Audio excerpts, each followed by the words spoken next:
Dorénavant, tout étudiant désirant entamer des études à l'extérieur a l'obligation d'obtenir une autorisation du ministère en charge de l'enseignement supérieur. C'est une des décisions du Conseil des ministres d'hier jeudi. D'autres décisions ont été prises. La synthèse dans ce journal. Incendie hier nuit au marché de Arabiar à Tanguay. Au total, 28 hangars touchés par l'incendie, mais pas de perte en vie humaine ni de blessés. Vous entendrez à cette édition du journal le secrétaire général de l'Union nationale des marchés et arts du Burkina, Michel Ramdé, à travers l'édition de ce midi. Madame, Messieurs, bonjour et bienvenue à l'édition de la mi-journée sur Savane TV. Merci de votre fidélité. Et nous commençons avec le Conseil des ministres. Dorénavant, tout étudiant désirant étudier à l'extérieur a l'obligation d'obtenir une autorisation du ministère en charge de l'enseignement supérieur. C'est qu'a confié le professeur Adjima Tiombiano, ministre de l'enseignement supérieur, de la recherche et de l'innovation, à sa sortie du Conseil des ministres hier jeudi. Nous allons écouter le professeur Adjima Tiombiano à sa sortie du Conseil des ministres. Les principales innovations qui ont été opérées dans ce décret se déclinent comme suit. Nous avons d'abord la redéfinition et la hiérarchisation donc des critères d'attribution des bourses. Et désormais, le premier critère sera donc réservé essentiellement aux filières prioritaires de formation. Ensuite, il y a bien sûr le critère de mérite, puis il y a le critère d'âge. Alors, il faut souligner qu'à ce stade, donc parmi les critères, il a été supprimé le critère relatif donc aux revenus des parents, parce que c'était quand même un critère assez difficile à cerner. L'autre innovation majeure, c'est le transfert de tout ce qui est aide au niveau donc du FOSER Bangrebaobo. Donc dorénavant, les dossiers d'aide vont être examinés au niveau donc du FOSER. Ensuite, autre innovation, nous avons également l'encadrement des études à l'extérieur. Alors là, il faut souligner que dorénavant, pour tout étudiant, tout Burkinabé qui veut accomplir ses études à l'extérieur et ayant bénéficié d'une bourse, a l'obligation d'obtenir une autorisation préalable du ministère en charge de l'enseignement supérieur avant d'entamer donc ses études à l'extérieur. De même, dorénavant, il faudra obtenir une autorisation préalable du ministère en charge de l'enseignement supérieur pour tout Burkinabé qui veut accomplir ses études au Burkina Faso, mais bénéficiant d'une bourse, soit d'une structure internationale, interétatique et autres. De même, il est désormais recommandé et même exigé que tout étudiant burkinabé qui veut aller à l'extérieur pour accomplir ses études, qu'il puisse obtenir une autorisation préalable du ministère en charge de l'enseignement supérieur, quelle que soit la source de financement, y compris les financements personnels.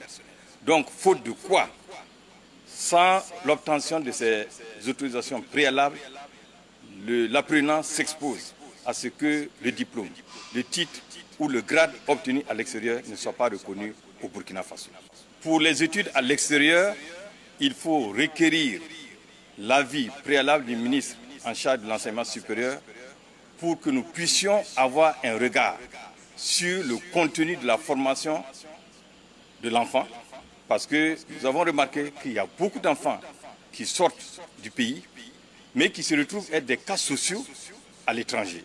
De même, il y en a qui sont à l'étranger, qui amorcent des études qui ne sont pas en phase avec la vision actuelle du gouvernement. Et malheureusement, nous avons beaucoup de situations, de cas sociaux que nous enregistrons de plus en plus.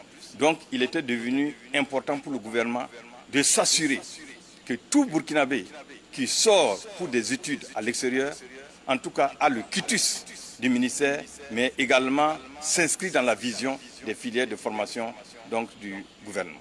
C'est important pour le gouvernement aussi de suivre tous ces apprenants qui vont à l'extérieur. Conseil des ministres, toujours concernant le ministère de l'Industrie, du Commerce et de l'Artisanat. Le Conseil a adopté un rapport relatif au bilan de la campagne cotonnière 2025-2026 et aux prévisions de celle 2026-2027. La production du coton graine conventionnel et biologique a connu une hausse de 7%. Le ministre en charge du commerce que nous écoutons. En termes de bilan, la campagne cotonnière passée, celle de 2025-2026, il faut retenir qu'elle s'est déroulée, cette campagne, dans un contexte relativement favorable en termes de prix des intrants, en termes de prix d'achat du coton graine, en termes de conditions sécuritaires et climatiques. Au final, la production de coton graine conventionnel et biologique s'est établie à 314 293 tonnes en 2025-2026, contre une quantité de 294 507 tonnes la campagne précédente, soit une hausse de 7%. En termes de prévision pour la campagne à venir, la campagne 2026-2027, tenant compte de la vision de relance durable de la production et du contexte d'amélioration de la situation sécuritaire dans certaines zones de production, les objectifs de production de coton graine tablent sur une quantité de 534 000 tonnes pour le coton conventionnel et 2250 tonnes pour le coton biologique, avec des rendements à l'hectare de 1000 kg et 500 kg respectivement. Pour ce qui concerne le prix d'achat aux producteurs, tenant compte du contexte d'incertitude permanente, de l'évolution du cours mondial de coton, qui impacte fortement les prix intérieurs, et dans l'objectif d'accompagner la relance durable de la production cotonnière et de préserver les revenus des producteurs de coton, et préserver la solvabilité et l'équilibre des sociétés cotonnières également, le prix d'achat plancher du coton graine de la campagne 2026-2027 a été fixé à 310 francs CFA le kilogramme pour le coton de premier choix. Quant au coton graine biologique, le prix arrêté est identique à celui de la campagne dernière, à savoir 375 francs CFA le kilogramme de coton.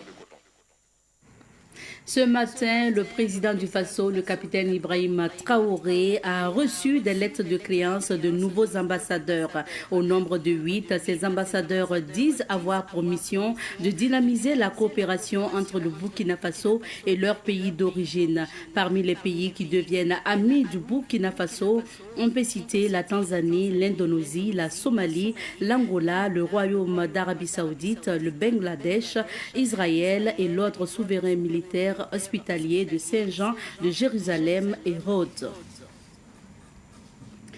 Dans la suite de ce journal, promouvoir le Made in Burkina Faso à travers des créations authentiques et compétitives, c'est l'objectif de l'association des jeunes couturiers engagés pour la nation. Cette association a lancé officiellement ses activités hier à Ouagadougou. Voici le compte rendu de Samuel Moko. L'Association des jeunes couturiers engagés pour la nation est née de la conviction qu'une jeunesse organisée, formée et engagée constitue un levier de transformation sociale et économique. Sa mission principale est de fédérer, encadrer et promouvoir les jeunes talents du secteur de la couture.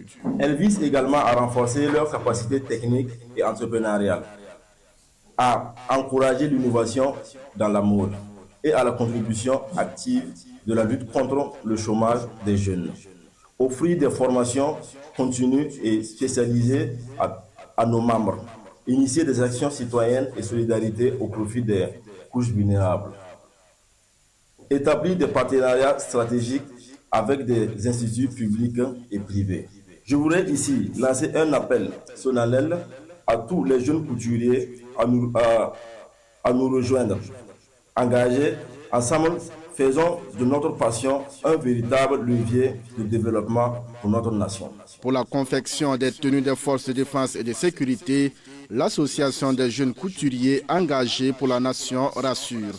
Elle a son agrément. Nous avons la possibilité de produire les béret, nous avons la possibilité de produire les macarons, nous avons la possibilité de produire les tenues F1 et nous avons les capacités aussi nécessaires de fournir une grande quantité, vu que c'est une association, on est vraiment nombreux et nous pensons vraiment qu'on pourra vraiment aider éventuellement le gouvernement sur ce volet-là. Auparavant, nos bérets et puis nos galons, c'était importé. Et là, il y a une association sur place qui peut les fabriquer ici. Déjà, sur la qualité, le consommation local, nous pourrons rapidement les fournir. Et aussi sur les tenues F1, ça aussi, c'est des tenues qui étaient importées et que notre association qui est sur place peut fournir les tenues F1 de base de formation. On a l'agrément, j'ai l'agrément qui est renouvelable une année. Donc on a l'agrément et aussi nous sommes déjà engagés même sur beaucoup de partenariats sur des différentes unités. En rappel, l'association des jeunes couturiers engagés pour la nation a vu le jour en décembre 2024. Ses membres ont décidé de reverser une part des ressources qu'ils vont obtenir des activités à la nation comme contribution à l'effort de paix. Tout autre chose à présent, les sapeurs-pompiers sensibilisent sur les risques d'inondation. Face aux fortes pluies enregistrées ces dernières semaines, la Brigade nationale des sapeurs-pompiers a animé une conférence de presse afin d'évoquer les risques d'inondation et sensibiliser les populations sur les mesures de prévention. Siblina Kelsey a suivi la conférence de presse des sapeurs-pompiers. C'était hier. Voici son compte rendu. Depuis le début de la saison des pluies, plusieurs localités du Burkina ont déjà enregistré d'importantes précipitations, une situation qui expose certaines zones à des risques élevés d'inondation. C'est le cas récemment de Houndé où il y a eu plusieurs cas de décès après la pluie de mardi dernier. Lieutenant-colonel Rasmane Wango, chef de division des opérations de la Brigade nationale des sapeurs-pompiers, revient sur la situation de Houndé. Il a été fait cas d'un bâtiment d'habitation inondé. Aussi, il a été rapporté à l'équipe des sapeurs-pompiers qui s'est présentée que lors d'une tentative de traverser un canal, des personnes ont été emportées par les eaux. Ainsi, les actions des secours ont porté sur les mises en sécurité, de la protection des biens, de l'évacuation des eaux des locaux, ainsi que faire des reconnaissances et des recherches pour les personnes qui ont été noyées et emportées par les eaux. Le bilan de cette intervention fait état de 3 personnes qui ont été mises en sécurité, mais malheureusement 5 corps ont été repêchés, 5 corps sans vie, d'une tranche d'âge de 15 à 30 ans, dont 4 garçons et une fille. Face à cette situation, les responsables de la Brigade nationale des sapeurs-pompiers ont fait des recommandations et présenté le dispositif mis en place pour prévenir et gérer les éventuelles catastrophes liées aux fortes pluies. La Brigade nationale des sapeurs-pompiers recommande vivement à la population une prudence absolue durant cette période de pluie et le strict respect des mesures et conseils en cas d'intempéries pluviométriques. Ces consignes sont relatives à ne jamais traverser un cours d'eau ou un marigot ou une zone inondée lorsque le niveau de l'eau est élevé ou que le courant d'eau est fort. Et éviter toute baignade dans les retenues d'eau, barrages et rivières et zones inondées. Compte tenu que c'est la période des vacances, il convient de surveiller étroitement les enfants et les empêcher de jouer à proximité des points d'eau, de limiter les déplacements pendant les fortes pluies et privilégier en fait les itinéraires qui sont sécurisés et de se tenir informés des alertes météorologiques qui sont données, mais aussi des consignes des autorités administratives, mais également des services de secours et de lutte contre l'incendie. Et signaler immédiatement toute situation de danger ou de personnes en difficulté aux services de secours et de lutte contre l'incendie.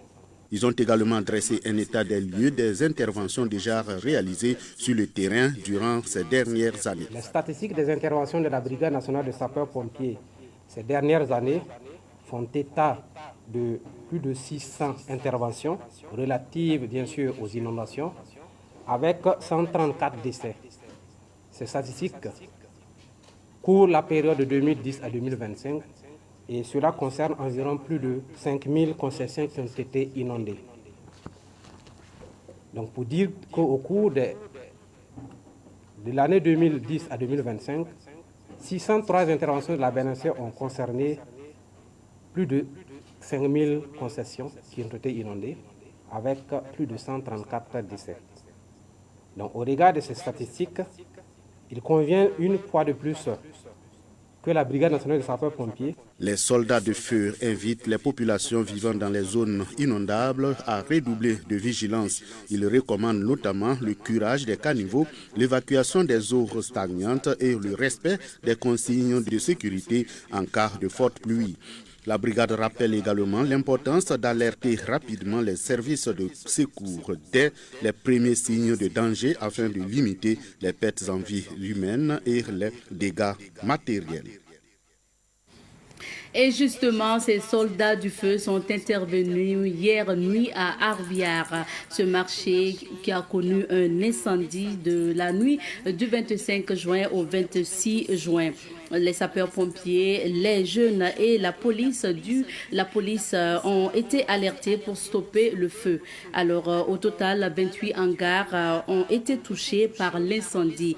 Pas de perte en vie humaine ni de blessés. Nous écoutons le secrétaire général de l'Union nationale des marchés et arts du Burkina, Michel Ramdé, au micro de Flore Kosporé et de Moumouni Nana. Effectivement, nous avons appris ce matin que le marché de Arviar, qui est un marché vraiment animé par le commerce, a été pris feu. C'est ainsi que la délégation de l'Union nationale sont venus pour compatir les douleurs avec les commerçants de Arviar. Nous sommes arrivés, nous avons constaté qu'il y a eu beaucoup de dégâts. Malheureusement, il n'y a pas le courant dans les lieux, il n'y a pas de plaques, il n'y a ni rien. Donc vraiment, c'est un grand étonnement. On ne sait pas comment le fait s'est débrouillé pour prendre le marché comme ça. Donc nous allons lancer un appel au niveau des commerçants d'être très vigilants dans les lieux de commerce, d'être solidaires pour vérifier, pour que quelque chose ne se passe pas comme ça. Et nous allons remercier les forces de l'ordre. Quand on est arrivé, on a appris que les policiers, les sapeurs-pompiers, avec les jeunes du marché sont mobilisés pour que le feu-là ne puisse pas faire trop de dégâts. Et nous rendons grâce à Dieu aussi parce qu'on n'a pas perdu quelqu'un. C'est le matériel qui est perdu. Comme nous sommes là, nous allons chercher encore le matériel. La suite dans ce journal, un documentaire de 26 minutes pour retracer le quotidien des blessés de guerre. L'œuvre est de Adama Ouedraogo, assistante en journalisme à l'ISTIC. Elle a produit un documentaire sur ces blessés en opération devant un jury pour l'obtention de son diplôme d'assistant en sciences et techniques de l'information et de la communication. Nous suivons le reportage de Yacouba Kemtoré. La quiétude du Burkina est la résultante de l'engagement des soldats qui veillent jour et nuit pour la sécurisation du pays. Un engagement qui n'est pas toujours sans conséquences. Certains soldats perdent la vie, d'autres sont victimes de blessures souvent graves. Ces blessés vivent des douleurs silencieuses, des douleurs inimaginables par la population. Et c'est justement ce quotidien de ces braves soldats que Adama Ouedraogo, étudiante en journalisme à l'Institut des sciences et techniques de l'information et de la communication ISTIC, explore et met sur la place publique. Ce qui m'a motivé à choisir ce thème, premièrement, c'est lors d'un passage au centre médico-militaire de Kaya. J'ai vu des blessés qui venaient d'être évacués. Certains se déplaçaient avec des béquilles, d'autres même en fauteuil roulant. Et la réalité que j'ai vue m'a vraiment touché profondément. Et je me suis posé une question. Pourquoi ne pas les mettre en lumière, mettre ces héros qui se battent jour et nuit pour que nous, en ville ici, nous puissions vivre sereinement. Raison pour laquelle j'ai décidé de traiter le sujet. Et parlant aussi de traiter le même sujet, j'ai des frères qui sont engagés dans l'armée. Et d'une manière ou d'une autre, leur réalité me concerne. C'est pourquoi je me suis dit, je vais traiter ce sujet. Au début, les gens m'ont dit que je ne pourrais pas réaliser ce sujet parce qu'il y aura des contraintes. Et moi aussi, je me suis dit, même s'il y a des contraintes, je vais relever ce défi. Après son exposé, le jury a jugé recevable le travail et lui décerne la note de 18 sur 20. Elle devient ainsi assistante en sciences et techniques de l'information et de la communication, reconnaissante de la bravoure des blessés en opération et fière du fruit de ses travaux de fin d'année. Adama Ouedraogo souhaite prompt rétablissement aux blessés et courage à ceux qui sont toujours engagés sur le théâtre des opérations. Je suis très contente de cette note parce que ça prouve que mes efforts n'ont pas été vains. Ce que je me battais a été réalisé. Aux blessés en opération, je leur souhaite un prompt rétablissement. Ils se sont sacrifiés pour que nous puissions vivre sereinement. Ils ont sacrifié une partie de leur corps pour que nous puissions avoir la quiétude et être ici même à présent. Si cette soutenance a pu se tenir, c'est grâce à eux, grâce à ceux qui sont toujours sur le champ de bataille. Je leur rends hommage et prompt rétablissement à tous les blessés. Adama Ouedraogo, nouvelle assistante en sciences et techniques de l'information et de la communication, a été appuyée dans son travail par l'Iranda Philippe Ada, journaliste burkinabé reconnu pour ses documentaires sur la situation sécuritaire du pays. La thématique défendue par Adama Ouedraogo pour magnifier la bravoure des soldats de guerre a porté sous le thème « Les blessés en opération, le combat silencieux des héros ». Nous parlons culture à présent. Le festival Andi Talent 2026 a débuté hier du côté du Sénasa, un festival dédié aux artistes et artisans vivant avec un handicap pour vulgariser leurs talents. Le festival Andi Talent, initié par l'association Claire Vision, se tiendra sur 3 jours. Germaine Farama a assisté à la cérémonie de lancement de ce festival. Voici son reportage. Pour la 11e fois, le festival Andi Talent se tient. Depuis une dizaine d'années, cette activité culturelle de l'association Claire Vision offre un cadre d'expression et de récréation aux artistes et artisans vivant avec un handicap. Ainsi, du 25 au 27 juin, plusieurs créations de ces personnes qui refusent de faire de leur handicap une barrière sont vulgarisées au Sénasa. Nous avons cette obligation d'apporter notre contribution pour les démarches entreprises par les décideurs pour donner un joli visage, donner de l'espoir à nos populations. D'où cette édition, nous avons prévu une visite aux blessés de guerre. Vous savez qu'il y a nos frères qui ont tenté de nous défendre, malheureusement ont eu des chocs et se sont retrouvés malheureusement dans notre situation.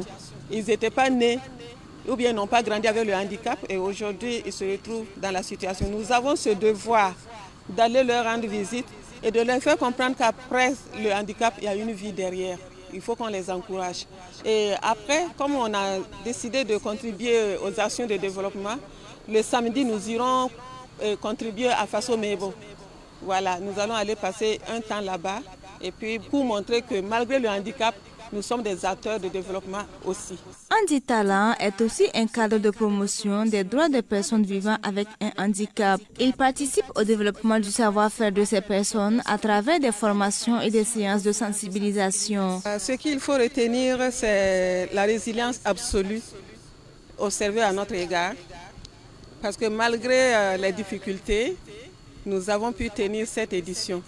Et nous ne pouvons que rendre grâce à Dieu, à tous ceux qui pensent qu'ils peuvent soutenir Andi Talent. Nous leur demandons de le faire, ils ne vont pas regretter. Nous faisons des choses extraordinaires sans accompagnement. Si nous gagnons de l'accompagnement, c'est le Burkina Faso qui va gagner. Ameti Meria, à l'état civil Mariam Dramé, l'une des marraines de cette 11e édition, est aux côtés de l'association depuis quelques années. C'est toujours un grand honneur pour moi d'être aux côtés de Andi Talent.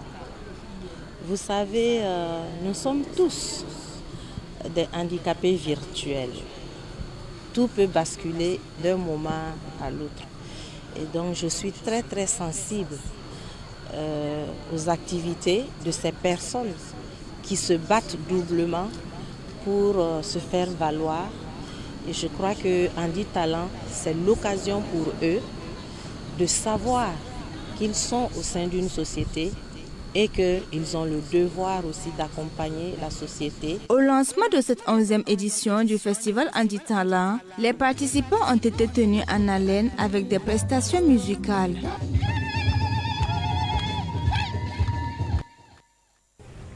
Et c'est en musique que nous refermons les portes de ce journal. Merci à vous de votre fidélité et bon appétit.